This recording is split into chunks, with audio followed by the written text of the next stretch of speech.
Hello everyone, we are in the third chapter and the first topic that we are going to discuss is drift velocity. In absence of external field, all the free electrons will be in random motion in all possible directions and their average velocity will be 0. So as we know that in conductors there are lots of free electrons and all the free electrons are in random motion, which means they will be moving here and there and their total velocity will be 0. But what happens if we apply the electric field?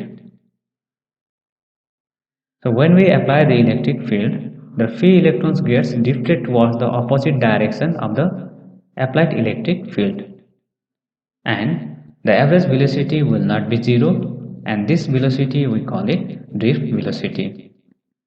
But in presence of external field, the free electrons gets drifted towards the opposite direction of the applied electric field. In this case, the direction of electric field is from right to left and the electrons gets drifted towards right. So here the direction of movement of free electrons and the applied electric field is opposite. And the velocity with which the free electrons gets drifted towards the opposite direction we call it drift velocity. Now let us derive an expression for drift velocity. But before deriving the expression for drift velocity, let us define drift velocity as the velocity with which the free electrons gets drifted towards the positive terminal under the effect of applied electric field. Now in order to derive the expression for drift velocity, let us define the following term. Let tau represent the relaxation time. So relaxation time means the time between any two collision of the electrons. And m denote the mass of the electron, Vd denote the drift velocity of electron, then the force on the electron, that is electrostatic force, is given by F equals to minus electronic charge into electric field. And from the formula of acceleration equals to velocity by time. So there we replace velocity by drift velocity and we get drift velocity equals to acceleration into relaxation time. Then acceleration is again, it is force by mass and this relaxation time we have denoted it by tau. And force expression is here and replacing the expression for force we get the expression for drift velocity which is minus E into capital E by m into tau. So in magnitude, when we take only the magnitude of the drift velocity, the expression will be electronic charge into electric field divided by mass of the electron into relaxation time. So this is the expression for drift velocity.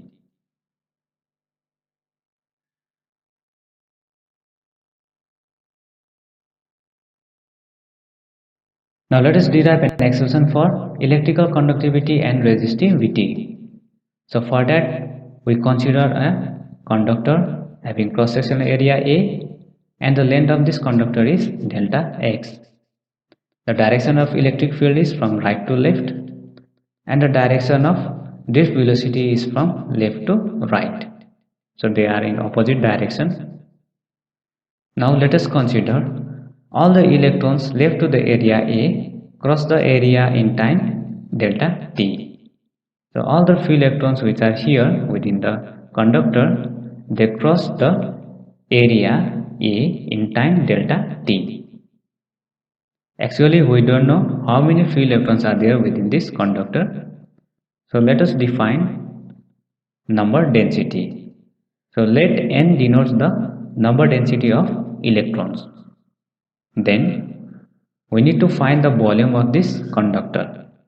So here, by the formula, the volume of conductor is cross-sectional area into length. The cross-sectional area is represented by A and the length is delta x. And we replace the value for delta x here, which is Vd into delta T. Then we find the number of free electrons present in the conductor, which will be given by number density into volume. So number density is N and volume is A into Vd delta T. Then we find the total charge crossing the area, which will be given by electronic charge E multiplied by the number of free electrons. And then we get electronic charge, number density, area, drift velocity into time. So let this be equation number 1.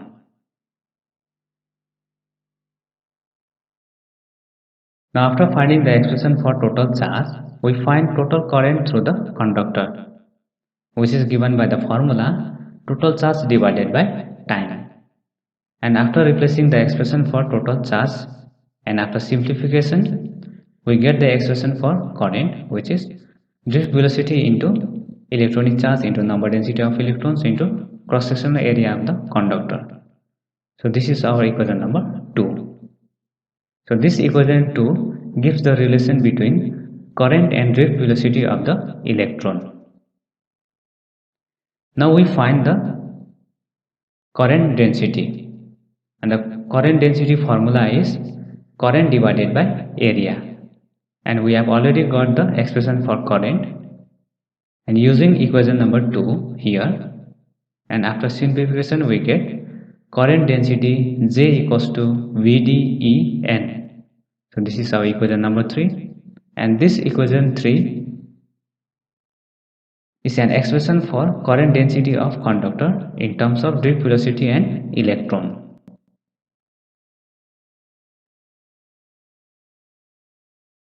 But we have already got the expression for drift velocity. Taking the magnitude only, the expression for drift velocity is given by electric field into electronic charge divided by mass of the electron into relaxation time. So let this be our equation number 4. Now using equation number 4 in 3 and after simplification, we get the expression for current density, which is given by J equals to Ne squared tau by M into capital E. So let this be our equation number 5. But there is another relation between current density and electric field, which is given by J equals to sigma E. Now comparing these two equations, we get the expression for sigma, which is sigma equals to Ne squared tau by M. So this sigma is nothing but electrical conductivity. So this is the expression for electrical conductivity. And also we know that electrical conductivity and electrical resistivity, they are reciprocal to each other.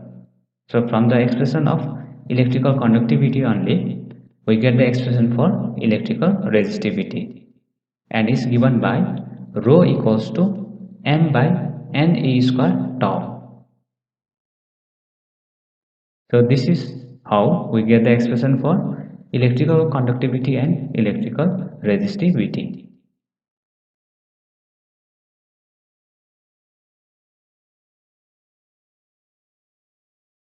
From the expression of resistivity, we came to know that the resistivity of a conductor is inversely proportional to the number density of free electrons, and also it is inversely proportional to the relaxation time, which means that if the relaxation time increases, then the resistivity of the conductor will decrease. And similarly, if the number density of free electrons increases, then the resistivity of the conductor will decrease. But the resistivity of a conductor is directly proportional to the temperature of the conductor. If the temperature of the conductor increases, then the resistivity will increase. The reason for this is If the temperature of the conductor increase, then the number of collisions per unit time of the free electrons will also increase. So because of this increased number of collisions, the relaxation time will decrease. And as we know that the relaxation time and resistivity are inversely proportional, the resistivity will increase if the relaxation time will decrease.